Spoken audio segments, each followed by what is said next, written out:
Okay. ಆಯುರ್ವೇದದಲ್ಲಿ ನಿಜಕ್ಕೂ ಇದಕ್ಕೆ ಕ್ಯೂರ್ ಇದೆಯಾ? ಎಷ್ಟೋ ಜನ ವೀಕ್ಷಕರದು ಅದೇ ಸಮಸ್ಯೆ ಆಗುತ್ತೆ. ಈಗೆಲ್ಲ ಸಾಮಾಜಿಕ ಜಾಲತಾಣಗಳಲ್ಲಿ 100% ಕ್ಯೂರ್ ಮಾಡ್ತೀವಿ ನಾವು, ಕೇವಲ 1 ವಾರದಲ್ಲಿ ವಾಸಿ ಆಗುತ್ತೆ ಅಥವಾ 1 ದಿನದಲ್ಲಿ ವಾಸಿ ಆಗುತ್ತೆ, ಇದೆಲ್ಲ ನೋಡ್ತಿರ್ತೀವಿ. ಆ ವ್ಯೂಸ್ ಆಗಬೇಕು ಅನ್ನೋ ಕಾರಣಕ್ಕೆ ಹೇಳ್ತಾರೋ ಅಥವಾ ನಿಜವಾಗ್ಲೂ ಆ ಟ್ರೀಟ್ಮೆಂಟ್ ಅಷ್ಟು ಎಫೆಕ್ಟಿವ್ ಆಗಿರುತ್ತೋ? ಜನಗಳಿಗೆ ಗೊಂದಲಮಯವಾಗಿಬಿಟ್ಟಿದೆ. ಇದ್ರ ಬಗ್ಗೆ ಏನು ಹೇಳ್ತೀರಾ? ನೋಡಿ, ಯಾರೇ ಆಗಿರಲಿ ಒಂದು ನಾರ್ಮಲ್ಸಿನ ನಾವು ಅಕ್ಸೆಪ್ಟ್ ಮಾಡಬೇಕಾಗತ್ತೆ. ಈಗ ಫಾರ್ ಎಕ್ಸಾಂಪಲ್ಲು ಈ ವೆರಿಕೋಸ್ ವೇನ್ಸ್ ಇದೆ, ವೆರಿಕೋಸ್ ಅಲ್ಸರ್ಸ್ ಇದೆ, ಅದಕ್ಕೊಂದು 3 ತಿಂಗಳು ಟೈಮ್ ಬೇಕೇ ಬೇಕು. ಇವಾಗ ಆಪ್ರೇಷನ್ ಮಾಡಿ ಅದು ಗೂಂಡ್ ಹೀಲಪ್ ಆಗಿ ಅದನ್ನೆಲ್ಲ ನಾರ್ಮಲ್ ಆಗಿ ಅವ್ರು ವಾಕಿಂಗ್ ಮಾಡಬೇಕು, ಎಕ್ಸಸೈಸ್ ಮಾಡ್ಕೋಬೇಕು, ನಾರ್ಮಲ್ ಲೈಫ್ ಲೀಡ್ ಮಾಡಬೇಕು ಅಂದ್ರೆ ಒಂದು 3 ಮಂತ್ಸ್ ಟೈಮ್ ತೊಗೊಳುತ್ತೆ ಅಲ್ವಾ? ಸೊ ಆಪ್ರೇಷನ್ ಅದು ಅಕಸ್ಮಾತ್ ವೆರಿಕೋಸ್ ವೇನ್ಸ್ ಆಗಿತ್ತು ಅಂತ ಹೇಳಿದ್ರೆ ಒಂದು 3 ಮಂತ್ಸ್ ಮಿನಿಮಮ್ ಬೇಕಾಗುತ್ತೆ, ಅಂದರೆ 3 to 6 ಮಂತ್ಸ್.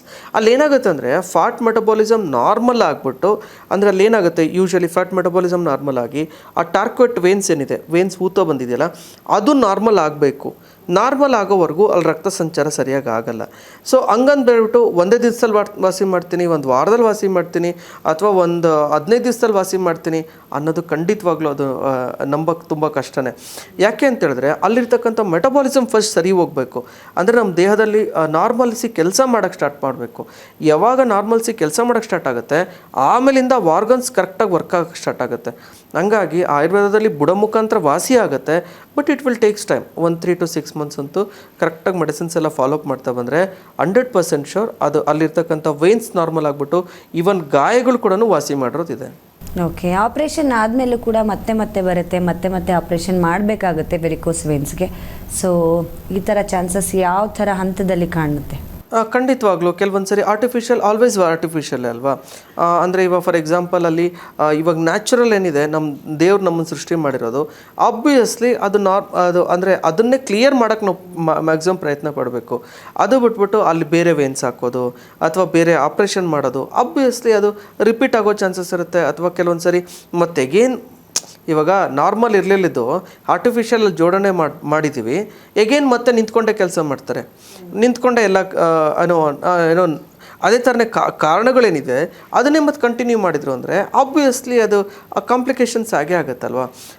ಇವಾಗ ಆಯುರ್ವೇದ ಮೆಡಿಸಿನ್ಸ್ ತೊಗೊಂಡಾದಮೇಲೆ ಅದು ನಾರ್ಮಲಾಗಿ ಇರೋದು, ಅಂದರೆ ನಾರ್ಮಲ್ ಆಗಿರ್ತಕ್ಕಂಥ ಆ ವೇನ್ನ ಅಲ್ಲಿ ಕ್ಲಿಯರ್ ಮಾಡಿಬಿಟ್ಟು ಎಗೇನ್ ಅದು ನಾರ್ಮಲ್ ಮಾಡೋದ್ರಿಂದ ಅದು ನ್ಯಾಚುರಲಾಗಿ ಹಂಗೆ ಉಳಿಯುತ್ತಲ್ವ. ನೀವೇನಾದರೂ ಕೆಲಸ ಮಾಡ್ಕೊಳ್ಳಿ, ಏನಾದರೂ ಮಾಡಿ, ಮತ್ತೆ ರಿಪೀಟ್ ಆಗೋ ಚಾನ್ಸಸ್ ತುಂಬ ಕಮ್ಮಿ ಇರುತ್ತೆ. ಈಗ ಆಲ್ಟರ್ನೇಟಿವ್ಸ್ ಅಂತ ಹೇಳಿ ಸ್ಟಾಕಿನ್ಸ್ ಎಲ್ಲ ಬಳಸ್ತಾರೆ, ಮತ್ತು ಮ್ಯಾನೇಜ್ಮೆಂಟ್ ಕೂಡ ಒಂದಷ್ಟು ಹೇಳ್ತಾರೆ. ಸೊ ಆಯುರ್ವೇದದಲ್ಲಿ ಯಾವ ಥರ ಮ್ಯಾನೇಜ್ಮೆಂಟ್ ಹೇಳ್ತೀರಾ? ನಾವು ಯೂಶ್ವಲಿ ಆವಾಗಲೇ ನಾನು ತಿಳಿಸ್ಕೊಟ್ಟೆ, ಒಂದು ವಿರೇಚನ ಅಂತ ಒಂದು ಟ್ರೀಟ್ಮೆಂಟ್ ಇರುತ್ತೆ. ಆ ವಿರೇಚನ ಟ್ರೀಟ್ಮೆಂಟ್ ಮಾಡೋದ್ರಿಂದ ಬಾಡಿ ಒಳಗಿರ್ತಕ್ಕಂಥ ಟಾಕ್ಸಿನ್ಸ್, ಪಿತ್ತದಂಶ, ಕಫದಂಶ ಎಲ್ಲ ಬೇದಿ ಮುಖಾಂತರ ಹೊರಗಡೆ ಹೋಗುತ್ತೆ. ಯಾವಾಗ ಆ ಬೇದಿ ಮುಖಾಂತರ ಹೊರಗಡೆ ಹೋಯ್ತಲ್ಲ, ಆವಾಗ ನಮ್ಮ ದೇಹದಲ್ಲಿ ಮೆಟಬಾಲಿಸಮ್ ನಾರ್ಮಲ್ ಮಾಡುತ್ತೆ. ಯಾವಾಗ ಮೆಟಬಾಲಿಸಮ್ ನಾರ್ಮಲ್ ಮಾಡುತ್ತೆ, ಅರ್ಧ ಕಾಯಿಲೆ ವಾಸಿ ಆಯಿತು ಅಂತಲೇ ಹೇಳ್ಬೋದು. ಸೊ ಅದಾಗಿದ್ದಾದಮೇಲೆ ಹೃದಯವಟಿ, ಕಲ್ಯಾಣಕ್ಷಾರ, ಪ್ರಭಾಕರ ವಟಿ, ಮಹಾನಯನ ತೈಲ, ರಾಸ್ನಾದಿ ಲೇಪ ಅಂತೆಲ್ಲ ಮೆಡಿಸಿನ್ಸ್ ಇರುತ್ತೆ. ಕಂಡೀಷನ್ ಮೇಲೆ ಡಿಪೆಂಡ್ ಆಗುತ್ತೆ. ಸೊ ಅವುಗಳನ್ನ ತಗೊಳ್ತಾ ಬರೋದ್ರಿಂದ ಅಲ್ಲಿ ಏನು ವೇನ್ಸ್ ಊತ ಬಂದಿರುತ್ತೆ, ಅಲ್ಲಿ ಏನು ಟಾರ್ಕ್ವೆಟ್ ಆಗುತ್ತೆ, ಅದನ್ನು ಫಸ್ಟು ನಾರ್ಮಲ್ಸಿ ಮೇಂಟೈನ್ ಆಗುತ್ತೆ. ಅಂದರೆ ಅದಕ್ಕೆ ರೀಚ್ ಆಗುತ್ತೆ.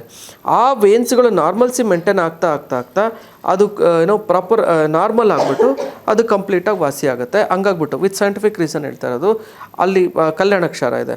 ಕಲ್ಯಾಣಕ್ಷಾರ any extra growth in our body, ಅಂದರೆ ಇವಾಗ ಮೂಗಲ್ ದುರ್ಮಾಂಸ ಆಗಿರ್ಬೋದು, ಅಥವಾ ಗಾಲ್ಬಡ ಸ್ಟೋನ್ಸ್ ಆಗಿರ್ಬೋದು, ವೆರಿಕೋಸ್ ವೇನ್ಸ್ ಆಗಿರ್ಬೋದು, ಅಥವಾ ಮೂಗಲ್ ಗರ್ಭಚೀಲದಲ್ಲಿ ಗಡ್ಡೆಗಳಾಗಿರ್ಬೋದು, ಅವನ್ನೆಲ್ಲ ಕರಗಿಸ್ತಕ್ಕಂಥ ಗುಣ ಇದೆ.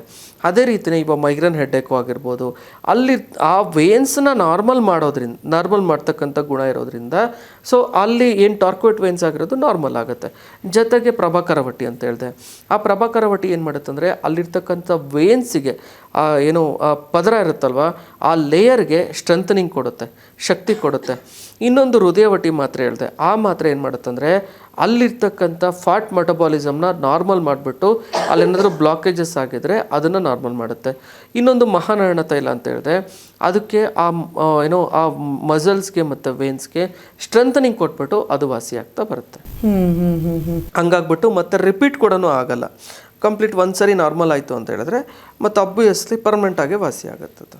ಓಕೆ ಡಾಕ್ಟರ್, ಈಗ ವೆರಿಕೋಸ್ ವೇನ್ಸಲ್ಲಿ ಸಾಕಷ್ಟು ಬೇರೆ ಬೇರೆ ರೀತಿಯಾದಂಥ ತೊಂದರೆಗಳಿದ್ದರೆ ಬರುತ್ತೆ, ಅಥವಾ ವೆರಿಕೋಸ್ ವೇನ್ಸ್ನ ನೆಗ್ಲೆಕ್ಟ್ ಮಾಡಿದ್ರೆ ಈ ಸಮಸ್ಯೆ ಬರುತ್ತೆ ಅನ್ನೋದಾದ್ರೆ, ಅಂದರೆ ಅದಕ್ಕೆ ಜಾಯಿನ್ ಆಗಿ ಬರುವಂಥ ಬೇರೆ ಸಮಸ್ಯೆಗಳು ಏನಾದರೂ ಇದೆಯಾ? ಅಂದರೆ ನೀವು ಹೇಳಿದರೆ ಬ್ಲಡ್ ಸರ್ಕ್ಯುಲೇಷನ್ ಮಾಡುತ್ತೆ ಅಂತ, ಹಾರ್ಟಿಗೆ ಏನಾದರೂ ತೊಂದರೆ ಆಗ್ಬೋದಾ, ಅಥವಾ ಬೇರೆ ಯಾವುದಾದ್ರೂ ಭಾಗಕ್ಕೆ ತೊಂದರೆ ಆಗೋ ಚಾನ್ಸಸ್ ಇದೆಯಾ?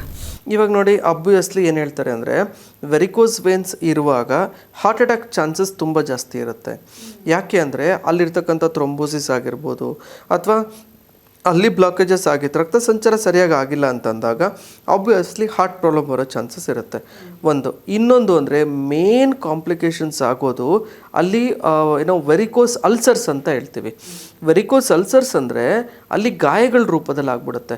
ಯಾವಾಗ ಆ ಕಾಲಿಗೆ ಗಾಯಗಳಾಗತ್ತೆ, ಅಲ್ಲಿ ಯಾವಾಗ ರಕ್ತ ಸಂಚಾರ ಸರಿಯಾಗಿ ಆಗಲ್ಲ, ಆವಾಗ ಆ ಗಾಯಗಳು ಆಗೋದು ಮೇನ್ ಒಂದು ಕಾಂಪ್ಲಿಕೇಶನ್ ಅಂತಲೇ ಹೇಳ್ಬೋದು. ಆ ಗಾಯಗಳು ಒಂದೇನು ಅಂತ ಹೇಳಿದ್ರೆ, ನಾರ್ಮಲ್ಲಾಗಿ ಗಾಯಗಳಾಗಿತ್ತು ಅಥವಾ ಡಯಾಬಿಟಿಕ್ ಫುಟ್ ಅಲ್ಸರ್ಸ್ ಆಗಿತ್ತು ಅಥವಾ ಡಯಾಬಿಟಿಕ್ ಅಲ್ಸರ್ಸ್ ಆಗಿತ್ತು ಅಂದ್ರೇ ಅದು ವಾಸಿ ಮಾಡ್ಬೋದು, ಹೆಚ್ಚು ಕಮ್ಮಿ ನಾನು ಹೇಳ್ತಾ ಇರೋದು. ಅದನ್ನು ಕೂಡ ತುಂಬ ಕಾಂಪ್ಲಿಕೇಶನ್ ಆಗಿರುತ್ತದು, ಅದನ್ನೇ ಬೇಕಾದ್ರೆ ವಾಸಿ ಮಾಡ್ಬೋದು. ಬಟ್ ಇದು ಸ್ವಲ್ಪ ಲೇಟ್ ಆಗ್ತಾನೆ ಇರ್ಬೋದು, ಕೆಲವೊಂದು ಸರಿ ವಾಸಿನೇ ಆಗಲ್ಲ. ಎಷ್ಟೊಂದು ಸರಿ ಬ್ಯಾಂಡೇಜ್ ಮಾಡ್ಕೊಳ್ತಾರೆ, ಕ್ಯೂ ಥರ, ಅಂದರೆ ಒಂಥರ ನೀರು ಥರ ಸುರಿತಾ ಇರುತ್ತೆ, ಅಥವಾ ಆ ರಕ್ತ ಸಂಚಾರ ಸರಿಯಾಗಿ ಆಗಲ್ಲ. ಈ ಥರ ತುಂಬ ಕಾಂಪ್ಲಿಕೇಶನ್ಸ್ ಆಗಿ ವಾಸಿನೇ ಆಗಲ್ಲ ಅನ್ನೋ ಪರಿಸ್ಥಿತಿಗೆ ಬಂದ್ಬಿಡುತ್ತೆ. ಮತ್ತು ಅದ್ರ ಜೊತೆಗೆ ಗ್ಯಾಂಗ್ರೀನಲ್ಲಿ ಡ್ರೈ ಗ್ಯಾಂಗ್ರೀನ್ ಮತ್ತು ವೆಟ್ ಗ್ಯಾಂಗ್ರೀನ್ ಅಂತೆಲ್ಲ ಇರುತ್ತೆ. ನಾವು ಗ್ಯಾಂಗ್ರೀನ್ ಮತ್ತೆ ಡಿಸ್ಕಸ್ ಮಾಡುವಾಗ ಅದ್ರ ಬಗ್ಗೆ ಹೇಳ್ಕೊಡ್ತೀನಿ. ಸೊ ಆ ಗ್ಯಾಂಗ್ರೀನ್ ಆಯಿತು ಅಂದರೆ ಅಲ್ಲಿ ರಕ್ತ ಸಂಚಾರನೇ ಸ್ಟಾಪ್ ಆಗಿಬಿಡುತ್ತೆ. ಯಾವಾಗ ರಕ್ತ ಸಂಚಾರ ಸ್ಟಾಪ್ ಆಯಿತು, ಅಲ್ಲಿ ಹೆಲ್ದಿ ಸೆಲ್ಸ್, ಅಲ್ಲಿ ಆಕ್ಸಿಜನ್ ಸಪ್ಲೈನೇ ಇರಲ್ಲ. ಯಾವಾಗ ಆಕ್ಸಿಜನ್ ಸಪ್ಲೈ ಇರಲ್ಲ, ಅಲ್ಲಿ ಇರ್ತಕ್ಕಂಥ ಸೆಲ್ಸ್ಗಳು ಡೆತ್ ಆಗ್ತಾ ಬರುತ್ತೆ. ಒಂದ್ಸರಿ ಡೆತ್ ಆಯಿತು ಅಂತ ಹೇಳಿದ್ರೆ ಅದು ಬ್ಲೂಯಿಶ್ ಕಲರ್ ಆಗಿಬಿಡುತ್ತೆ. ಅದಕ್ಕೆ ನಾವು ಗ್ಯಾಂಗ್ರೀನ್ ಅಂತ ಹೇಳ್ತೀವಿ. ಸೊ ಇವುಗಳು ಮೇನಾಗಿ ಕಾಂಪ್ಲಿಕೇಶನ್ಸ್ ಆಗೋದು. ಇವಾಗ ಕೆಲವೊಂದು ಸರಿ ಯಾವಾಗ ನಾವು ಎಚ್ಚರಿಕೆ ಯಾವಾಗಿರಬೇಕಪ್ಪ, ಇವಾಗ ವೆರಿಕೋಸ್ ವೆನ್ಸ್ ಬಂದಿದೆಯಾ, ನಾವು ಕೇರ್ಫುಲ್ ಆಗಿರಬೇಕು. ಎಷ್ಟೊಂದು ಸರಿ ನೆಗ್ಲೆಕ್ಟ್ ಮಾಡಿಬಿಟ್ಟಿರ್ತೀರ. ಯಾವಾಗ ನಾವು ತುಂಬ ಕೇರ್ಫುಲ್ ಆಗಿರಬೇಕು ಅಂತ ಹೇಳಿದ್ರೆ, ಮೀನು ಖಂಡಗಳಿಗಿಂತ ಕೆಳಭಾಗ, ಅಂದರೆ ಮುಂಗಾಲು ಏನು ಹೇಳ್ತೀವಿ, ಆ ಭಾಗದಲ್ಲಿ ಊತ ಬರುತ್ತೆ ಅಥವಾ ಕಲರ್ ಚೇಂಜಸ್ ಆಗುತ್ತೆ. ಹಂಗೇನಾದ್ರು ಆಗ್ತಾ ಇದೆ ಅಂದಿದ ತಕ್ಷಣ ಸ್ವಲ್ಪ ಕೇರ್ಫುಲ್ಲಾಗಿ ಟ್ರೀಟ್ಮೆಂಟ್ ಎಲ್ಲ ತೊಗೊಂಡು ವಾಸಿ ಮಾಡ್ಕೊಳ್ಳೋದು ಒಳ್ಳೆಯದು.